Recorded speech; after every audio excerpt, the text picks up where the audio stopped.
الحمد للہ الحمد للہ وکفی والصلاة والسلام علی من لا نبی بعد اما بعد۔ معزز ناظرین، فقہ کے جو ایسے مسائل جن کو بیان کرنا انتہائی دل اور گردے کی بات ہوتی ہے، وہی فقہ کے مسائل ہم آپ کی خدمت میں پیش کر رہے ہیں۔ وہ یہ ہے کہ اگر حالت روزے کے اندر فقہ کے ایک مسئلہ یہ جو ہم آپ کی خدمت میں پیش کرنے لگے ہیں، وہ روزے کے حوالے سے ہے کہ حالت روزے میں اگر کوئی شخص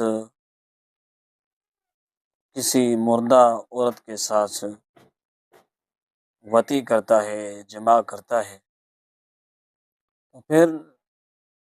اس وطی اور جماع کے دوران اگر اس شخص کا انزال ہو جاتا ہے یا انزال نہیں ہوتا، دونوں صورتوں میں اس پر غسل واجب نہیں ہوتا۔ پہلی بات تعجب کی بات ہے کہ اس طرح کے مسائل لیکن مردہ عورت کو ہی ٹارگیٹ کیوں بنایا جاتا ہے؟ جب بھی آپ ان کے مسائل آپ اٹھا کے دیکھیں فقہ کے، تو اس فقہ کے مسائل کے اندر اس طرح کے عجیب و غریب مسائل، حالت روزے کے اندر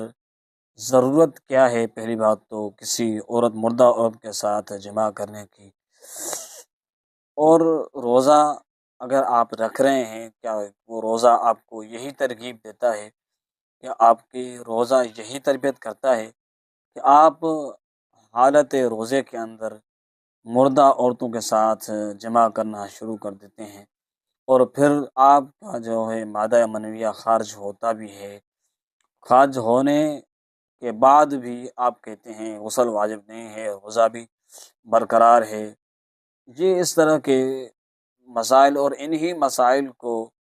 شریعت کا حصہ بنایا گیا ہے۔ آپ اندازہ لگائیں کہ اس طرح لوگوں کو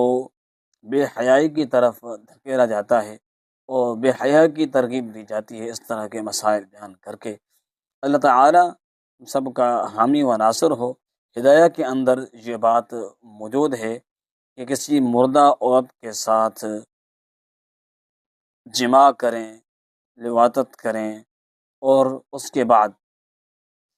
مادہ منویہ خارج ہوتا ہے یا نہیں ہوتا، دونوں صورتوں میں غسل واجب نہیں ہوگا۔ یہ کہاں کی شریعت ہے اور کس نے اس کو شریعت کہا ہے، یہ آپ ہی سمجھیں اور فیصلہ کریں کہ آپ کا ضمیر اس کو شریعت تصور کرتا ہے، اس کو شریعت مانتا ہے۔ اگر مانتا ہے تو آپ یقیناً اپنی اصلاح کریں، اگر نہیں مانتا تو پھر اس طرح کے مسائل کو لوگوں کے سامنے بیان کرنے والوں کے جو ہے ان کے لیے ایک آڑ بنے کہ بھائی آپ اس طرح کے مسائل جو ہیں کس طرح لوگوں کے سامنے پیش کرتے ہیں۔ کم سے کم ان سے سوال کرنا تو حق بنتا ہے، ان سے سوال کریں کہ یہ جو مسائل آپ نے بس بیان کیے ہیں، کیا یہ شریعت کا حصہ ہے، کیا یہ شریعت ہیں؟